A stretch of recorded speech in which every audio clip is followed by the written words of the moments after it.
Vamos então começar a falar de boas práticas, minha nuvem está aqui, ela realmente está cara. Vão ter ouvintes aí que estão balançando a cabeça, concordando com tudo que a gente está falando.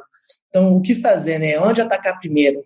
Como baratear aí a minha nuvem? O que vocês acham que seria uma primeira atividade, assim, de um arquiteto cloud que precisa atuar na redução de custos? Bom, eu acho que, repetindo o que o Davi comentou, o principal é conhecer realmente o portfólio de serviços. Eu acho que isso é fundamental para que a gente consiga utilizar o serviço certo, da forma certa, sem ter esse hype de juntar vários serviços para poder usar o que há de melhor.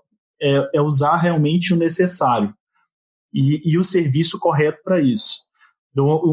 De exemplo, um sistema que eu estava ajudando, onde o banco de dados está sendo utilizado para guardar anexos. E com isso, o storage desse banco estava infinitamente alto e o custo também elevadíssimo para esses fins, sendo que eu poderia, e o banco já na nuvem, então eu poderia utilizar um storage e segregar essas informações, as informações pertinentes no banco e os anexos no local certo, no storage, para poder fazer essa gestão. Então é importante a gente conhecer e utilizar realmente do serviço correto. Eu que normalmente sou um grande crítico, né, do aspecto comercial dos certificados, mas nesse cenário de conhecer a nuvem, eu acho que uma certificação ela até é interessante, né, porque para você tirar alguma certificação, mesmo que básica, desses providers da nuvem, você vai ter que entender ali, literalmente, o catálogo, né, o portfólio, quais são as pecinhas existentes, como elas se conectam, o que é adequado para um cenário, o que é adequado para outro. Então, esse é um cenário que eu acho que até se a pessoa estiver muito crua ali, buscar uma certificação, mesmo que inicial, ela pode ser interessante. O que vocês acham? Acho que faz todo sentido, e eu acho que ela é útil para os dois momentos aí onde há uma atuação nesse sentido, né, que eu entendo que é num momento preventivo e num momento corretivo, né? Nesses dois momentos, você ter uma certificação, eu entendo que ajuda muito. Eu entendo que você conhecer os serviços, você saber como eles funcionam entre si, como que o tráfego de dados, como que os dados são trafegados entre dois serviços, para você saber se tem ali algum custo adicional.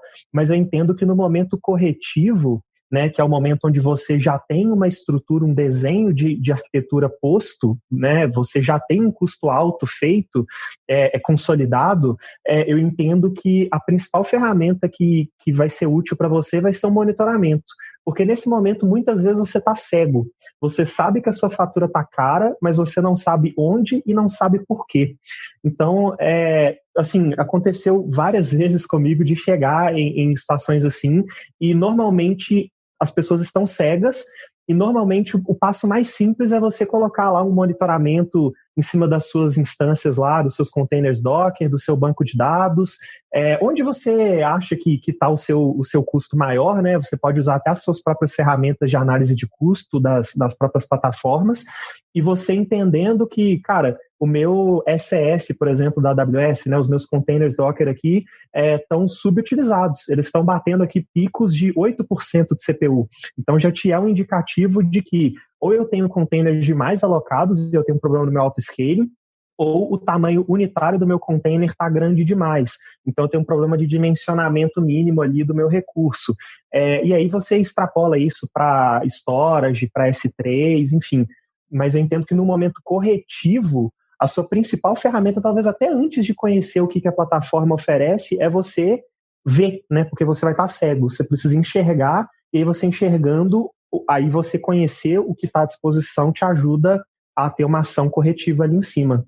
E essas ferramentas que as nuvens oferecem, confesso que eu nunca trabalhei diretamente com a da Google nesse sentido, mas pelo menos a da Microsoft e da Amazon, elas são muito boas no sentido de você enxergar quem é o maior ofensor, quem tem a evolução, né? Uma outra coisa que eles têm muito interessante é que eles têm um forecast projetado.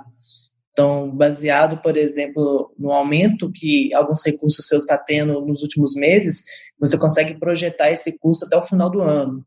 Então, essas ferramentas já são muito boas. Eu acho que pegar e analisar que está gastando mais. Às vezes nem é quem está gastando mais, quem está gastando que não deveria estar gastando, né? Às vezes não é necessariamente ele é a conta mais cara ali no somatório dos seus recursos, mas ele é onde você pode ter algum ajuste para reduzir. Você disse do forecast, eu lembrei também de uma ferramenta que é sempre muito bom usar, que é o alerta, né? E o alerta talvez até em cima do forecast, né? A gente tem uma noção, uma vez que você fez ali a sua otimização, você sabe mais ou menos o quanto a sua infraestrutura custa, né? Vamos supor que ela custe ali uma média de $1.000 por mês. Eu acho que vale muito a pena, de uma forma proativa, você ter um alerta que seja geral, né? Não precisa ser até no nível de granularidade menor, não, mas um alerta geral de que se o forecast ultrapassar $1.100, ele te alerta para você abrir manualmente ali, entender o que está acontecendo e ver se esse custo adicional se justifica em relação à demanda ou qualquer outra coisa, ou se não. E aí, se não, você consegue fazer uma ação antes que esse forecast se consolide. Então, acho que o alerta aí é muito fundamental para você ser proativo, né? Não deixar uma conta chegar para você perceber que veio caro. Ainda mais porque aí entra no outro viés, né, de onde você pode atuar, que é o modelo de tarifação. Muitas vezes os desenvolvedores arquitetos podem ficar tentados a sempre pegar o pay to go, né? Pague o que você usar. E nem sempre esse vai ser o modelo mais barato, assim, ainda mais se você já tem uma ideia de quanto que você vai gastar a longo prazo. E então entender também, né, qual é o modelo de tarifação, se aquele recurso ele tem a possibilidade de ter uma instância reservada ou algum outro modelo desse tipo que você já deixa reservado o recurso ao longo do tempo, que você sabe que é o recurso que você vai ser necessário, né? Obviamente, sempre tem aquela folga, você calcula ali uma margem, mas que acaba, no final das contas, saindo mais barato do que você pagar na hora que for usar, né? É aquele comparativo, que vale mais a pena você ir no supermercado e fazer a compra do mês, ou você ir no posto e fazendo compra picada toda hora, mas o posto está sempre disponível ali para você, né? Então, tem que entender também como que está sendo o modelo de tarifação dos seus recursos. É interessante como que, à medida que a gente vai conversando, a gente vai percebendo a importância que é de você conhecer a nuvem que você está trabalhando, né? Isso aí que o Felipe comentou, ferramentas de alerta, né? Features que as nuvens nos oferecem. E aí, assim, essa questão que o Chagas comentou de certificação, acho que faz todo sentido, porque você se preparar para uma certificação, automaticamente você está ali conhecendo todo o catálogo de serviços que a cloud oferece. Então, se você ter a iniciativa, né, de tirar uma certificação, acho que é bem, bem interessante, acho que é bem benéfico, não só pela certificação, mas pelo conhecimento que ela traz em cima da ferramenta que você está utilizando. Você nem tirar certificado, não. Se você aprender o que está ali, está ótimo. Justamente. O maior benefício da certificação é realmente o estudo, né? O certificado em si é só uma prova de que talvez você realmente tenha o conhecimento, mas o importante mesmo é realmente ter esse conhecimento. E você estava comentando, Chagas, sobre reservas de instâncias. Elas são muito importantes, eu acho, e deve ser olhado com carinho, porque se você tiver uma infra onde você já tem uma projeção de uso de algum recurso por um bom tempo, dado o exemplo do Azure, eu tenho de 1 a 3 anos, eu posso ter economias de até 72% sobre o pagamento desse recurso. Então, é válido esse tipo de projeção e utilizar esses recursos de instâncias reservadas. Eu posso utilizar isso em máquinas virtuais, em banco de dados, em storage, em diversos serviços que podem fazer uma baita diferença no fim do mês. E talvez a gente fique até na cabeça, eu não vou utilizar o Pay as you go, eu vou utilizar uma instância reservada, será que eu preciso já pagar para 1 ano adiantado, pagar em 3 anos adiantado? Eu não tenho esse dinheiro. Eu não consigo confirmar pelas outras nuvens, mas o Azure, por exemplo, te dá a opção de, mesmo assim, pagar mensalmente. Então, talvez já não pese isso no bolso e realmente você já tem um ganho de uma economia enorme. Citou uma questão aí, né, em relação a pagar o ano todo e tal. Uma coisa que eu vejo muita gente negligenciando é o fator negociação comercial.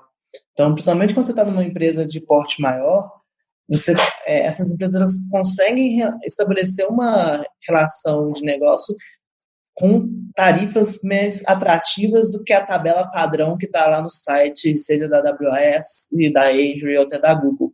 Então, eu acho importante também não subestimar um bom acordo comercial feito ali, sabe, entre as partes, porque você pode conseguir benefícios e tarifas que vão tornar alguma solução muito mais atrativa do que uma terceira. Perfeito. E eu estava pensando aqui também que eu entendo que a principal fonte de informação para você entender, claro que existem outras, né? Mas eu entendo que a principal fonte de informação para você decidir como é a melhor forma de você desenhar, além de negociações comerciais e outras coisas, é você entender como funciona a demanda do seu produto, ou do seu microserviço, ou do seu serviço, porque isso vai determinar muito como você vai desenhar, quais serviços você vai escolher para poder resolver aquele problema. Então, por exemplo, se você tem uma demanda que é completamente imprevisível, você não sabe quantos usuários vão usar aquilo e por quanto tempo e em qual horário, talvez faça sentido você fazer um desenho ali usando uma arquitetura serverless com um banco de dados que consiga escalar de forma dinâmica, aí falando de AWS, aí no caso um Dynamo, ou até um RDS com Aurora, se você quiser usar um relacional, você tem que privilegiar estruturas ponta a ponta que vão responder à sua demanda, porque se a sua demanda é variável e você tem um banco de dados, por exemplo, que é alocado de forma fixa, você vai ter um peso muito grande nessa sua parte da arquitetura que vai gerar desperdícios. Agora, se você tem uma demanda que tem um mínimo ali padrão, vale a pena talvez você ter uma instância reservada, ou se a sua demanda ela é muito variável, porém ela é variável o tempo inteiro, então talvez valha a pena, ela é variável, mas ela tem um mínimo o tempo inteiro, mas ela varia muito, então talvez faça sentido você ter ali uma estrutura em Docker que escale com mais facilidade. Eu acho que muito a gente tem que olhar para qual é a natureza da demanda que vai surgir para a gente não fixar nenhum eixo sem necessidade e também não deixar nenhum eixo volátil demais sem necessidade, porque se você sabe que é uma demanda fixa, muitas vezes uma lambda não vai fazer sentido. Enfim, entendo que é talvez a principal pergunta que você tem que fazer uma vez que você monitore e enxergue esses desperdícios aí. E para poder enxergar esses dados, é muito importante um tipo de teste que a gente comentou no episódio de teste automatizado, são os testes de carga, né? Quando a gente fala teste de carga, na verdade, tem toda uma categoria de testes dentro de testes de carga. Posso desde fazer um teste de fumaça, que eu literalmente estou fazendo ali aquele teste ponta a ponta da minha aplicação, como o que é conhecido mesmo como teste de carga, né? O load test. E aí, com a volumetria esperada do meu sistema, eu vou conseguir observar, por exemplo, quanto de CPU, quanto de memória, né, ele está consumindo, né, a saturação dentro dos recursos que foram provisionados, a transferência de dados, que acho que depois é até importante a gente falar especificamente sobre o tráfego de dados, porque ele é uma das coisas que impacta muito no custo, como que está sendo o acesso ao banco, o número de conexões simultâneas que o banco vai ter que receber, porque isso também é um dos limitadores principais na hora de provisionar um banco de dados, além do tamanho dele, e, enfim. E se você não faz teste de carga, ou não faz teste de carga bem feito, você de fato só vai saber quanto que o seu sistema vai consumir, ou quanto que aquela funcionalidade, né, pensando num produto, né, se desenvolvendo uma feature nova, vai demandar na hora que você colocar em produção.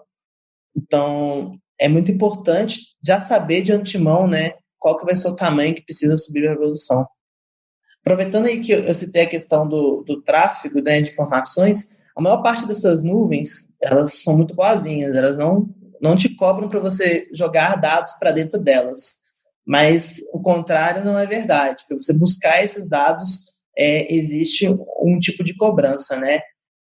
Como que vocês enxergam formas de minimizar ou trabalhar melhor em relação a essa questão da transferência de dados entre as nuvens?